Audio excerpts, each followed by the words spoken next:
This house in North County, San Diego sold in just 9 days for $70,000 over the Zillow estimate. And I'm going to break down for you exactly how I did it. I'm not going to talk to you about how hard I worked, how great my communication was, or how awesome my brokerage is, how long I've been in business. All of those things are essential, of course, but those, should be bare essentials. I'm going to talk to you about the actual strategies and tactics that I use to make this happen for my clients. We're going to be talking about how I did the home evaluation, the pricing strategy, the basics, the physical marketing campaign, digital marketing campaign, the property website, the door knocking into the open house, and finally the negotiation. I'm going to flesh out all of that in full detail so you know exactly what I do for my clients and how I was able to make this possible for them. Before I get into all of that, my name is Kevin McBride. I'm a local realtor here in North County, San Diego. If you have any questions about buying, selling, investing, what the perfect strategy would be for you and your situation, by all means, feel free to reach out, call me, email me, and I'd be happy to assist you. But without further ado, let's go ahead and get into it and let's talk about exactly how we make this happen for people. The first step is doing the price valuation. This may seem simple, and I'll tell you the way that most realtors do it is, they click a button, they see what the algorithm spits out, or they go on to Zillow, they go on to Redfin, and get an idea of what your house is worth. For me, that's not enough. I'm a numbers guy. I have my MBA with a specialization in finance. I'm kind of a numbers nerd. I love diving into the numbers. I build out a spreadsheet for your home. So we're looking at comps that are exactly like your house. Because one thing AI can't do, one thing an algorithm can't do, is they don't know what the neighborhood is like. They don't know what condition your home is in, what it's going to look like to potential buyers. I'm able to view all of these other homes that have already sold. Either I've seen them in person, or I can go and I can look through the videos and the photos that already exist for the home, and I can get an idea of how it compares specifically to your house, so that I can really dial it in and understand exactly what your home should be selling for. And that leads us into our next step, which is the pricing strategy. A lot of people get the first step and the second step mixed up. What your house is worth and what we price it at do not need to be the same thing. Many times it shouldn't be the same thing. The next thing that I researched that again, a lot of folks don't, is I research what houses like yours have sold for the highest amounts of money and what pricing strategy those houses used. Okay, let me give you an example with this house that we were selling.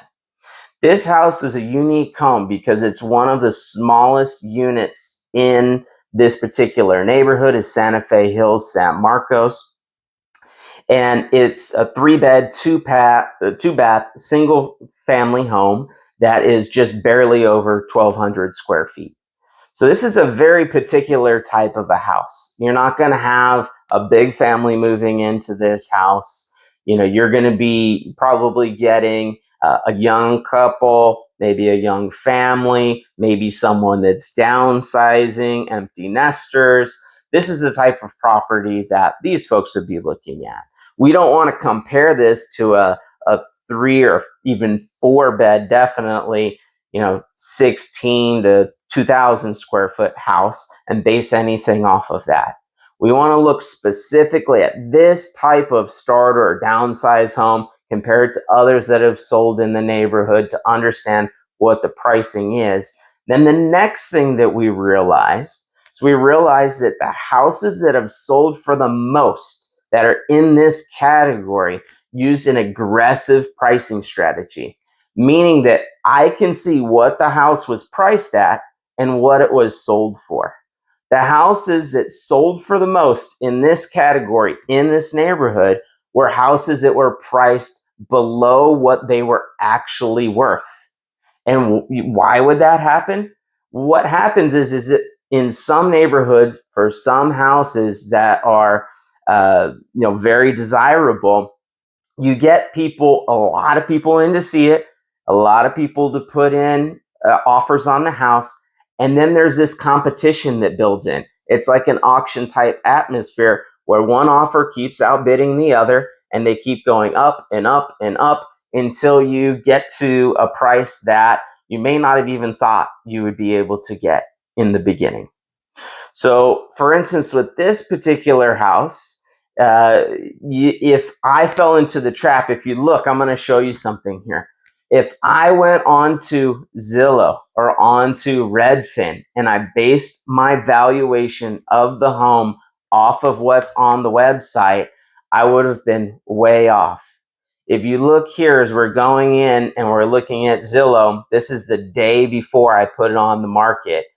You'll see that they're pricing the house at about $760,000 as their Z estimate, their Zillow estimate. You might think, oh, they're just off on this house for some reason. Well, let's go over to Redfin.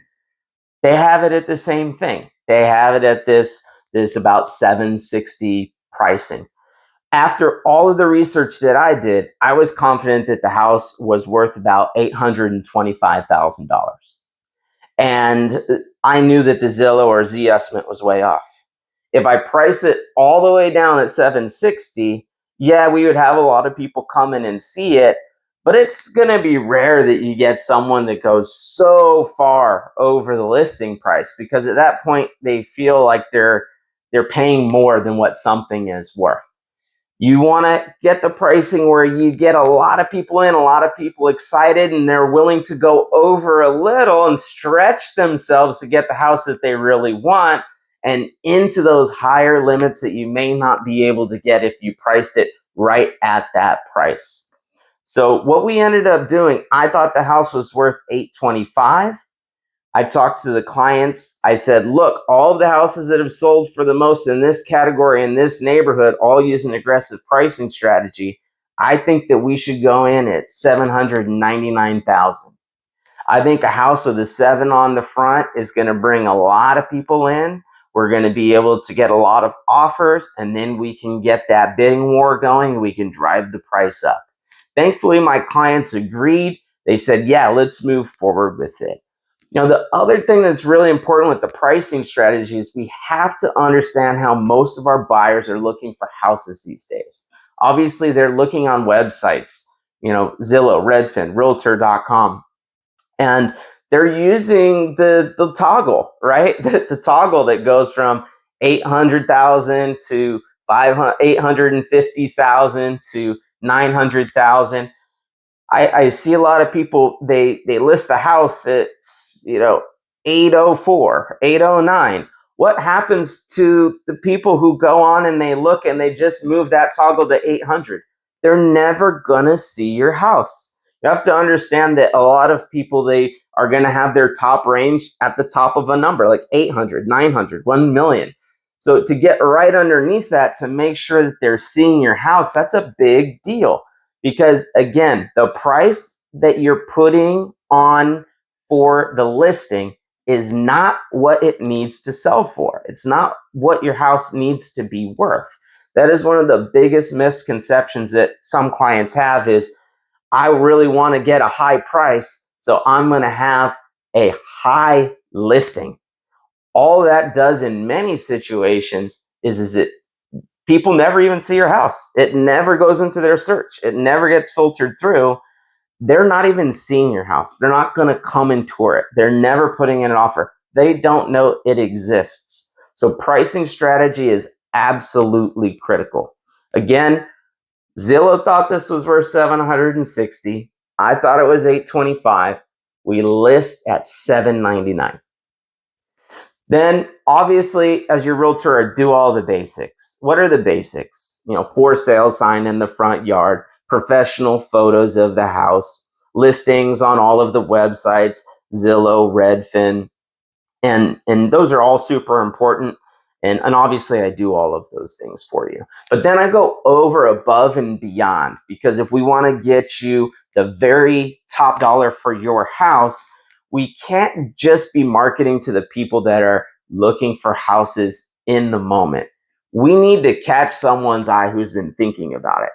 We need to bring people to the house that are on the sidelines. Okay. We need to get as many people to come consider purchasing your house as possible. So, how do we do that?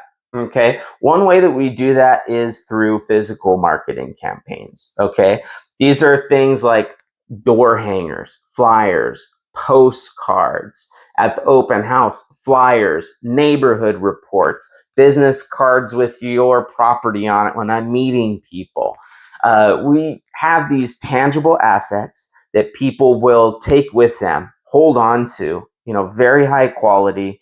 And those are the types of things that can stick with people. Maybe now they're going to go check it out on the website. Maybe they get more interested. Maybe now that they're going to come see your house. Next thing that we do is we do a full-blown digital marketing campaign as well. The digital marketing campaign starts with a professional video of your home to put it in its very best light and catch people's eye on social media. Behind the video, what we do is I do a full-blown ad campaign on Instagram and Facebook.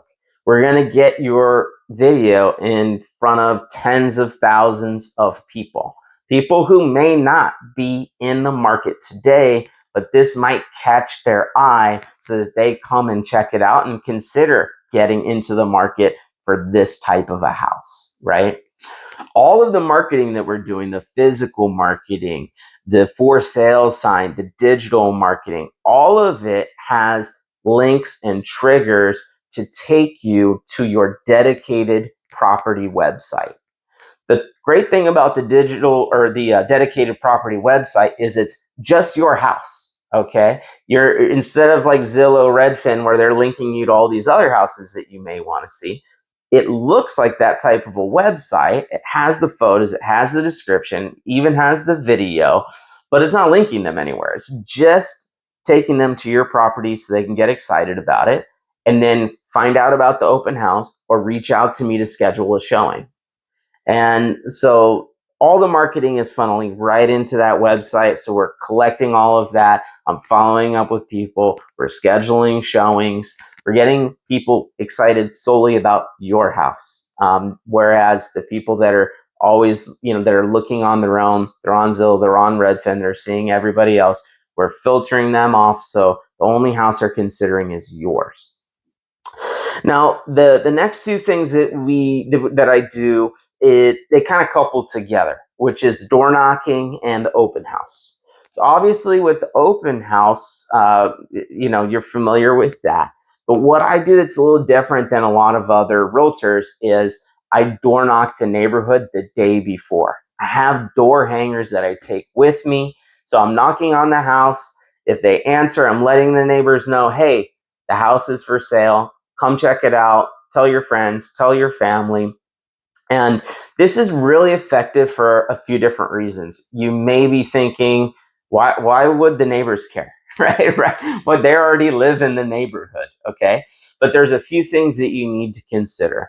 One is we want a party-like atmosphere at your open house. We want as many people at the open house as possible. At the end of the day, perception is reality. If a buyer that's interested walks into the open house and it's full of other people looking at the house, the one thing that they can think and come away with is, wow, a lot of people are interested in this house. Their realtor is going to tell them, wow, a lot of people are interested in this house. If we're going to put an offer in on this house, we need to put in an aggressive offer if we're going to have a chance. That's how you start getting those offers at full price, over full price. So you can, really get to that top dollar for yourself. Now, the other piece of the puzzle of this is it's a little counterintuitive, but you wouldn't believe how many people in the neighborhood are going to be interested or know someone that's going to be interested in the house. Okay? Think about it. There's a lot of people living in the neighborhood that are renting in the neighborhood. They don't own, but maybe they would like to. Imagine just moving 5 doors down into the house of your dreams, that you already love the neighborhood, you already love everything about San Marcos. I can go from renting to owning. That those are a huge opportunity. Then you have people who would love their parents to move into their neighborhood, or their brother, or their sister, or their cousin, or their best friend have been waiting to break into the neighborhood, and now they're letting them know, hey, you should come check it out. They're going to have an open house tomorrow. Come see it. See if you want to, potentially move into the neighborhood.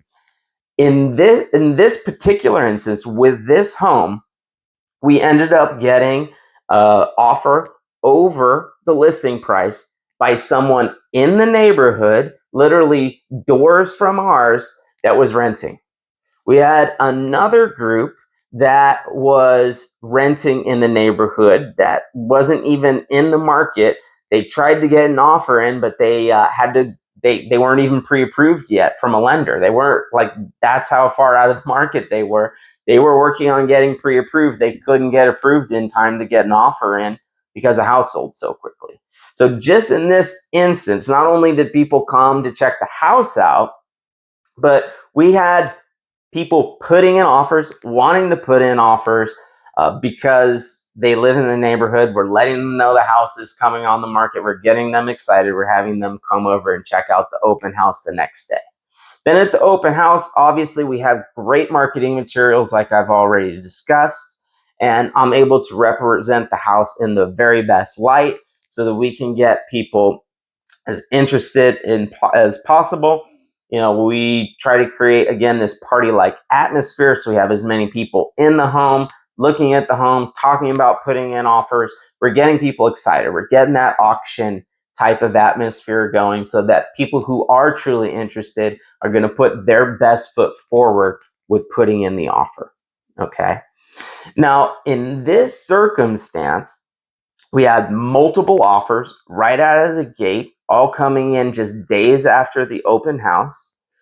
All of them were essentially at or near the $799 tag. And this is one of the biggest reasons of getting this lower price in this price point for this type of a house.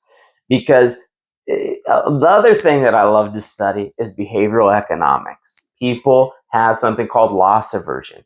When you think something is yours, like many people do when they put in an offer on a house, they're waiting to hear, do I get this house? I want this house. They've already envisioned themselves there. When you tell them, well, a lot of other people put in bids, and we're going to come back and we're going to let everyone else have one more bite at the apple and come with their best and final offer. Okay. Now, they might not have thought about putting in a bid or an offer initially over 800,000. But now they're going to think about stretching themselves because they can't stomach thinking about how they're going to lose out on this house that they've already envisioned for themselves. So what ends up happening in this circumstance is two of the people end up coming up. We get an all cash offer at 830. We had another one right below it at 825 as a perfect backup offer. We get into escrow, and we go from looking at a house that Zillow and Redfin's telling us is worth $760,000. It ends up selling after just 9 days on market. We go into escrow. We get an all cash offer, $830,000. We close, and the deal has been completed. The transaction's closed. Obviously, my clients are very happy with the outcome. We ended up actually getting more than I thought the house was valued at, which was $825. And obviously, every little piece of that puzzle that I described for you, which I do for all of my clients, all led to us being able to get top dollar for this particular home. With that being said, if you have any questions about what the best strategy for your home would be, if you have any questions about the process of selling, buying, investing, I help with it all anywhere here in San Diego County. So don't hesitate to call or email. Also, feel free to subscribe to the channel. I do helpful videos like this, but also just do fun ones about the North County environment and area. Also home tours, new construction. So feel free to give me a follow. And if you have any other suggestions about what you'd like to see here, please go ahead and leave it in the comments. Call me, email me. I'm here for you with anything that you need. Until the next video, we'll see you next time.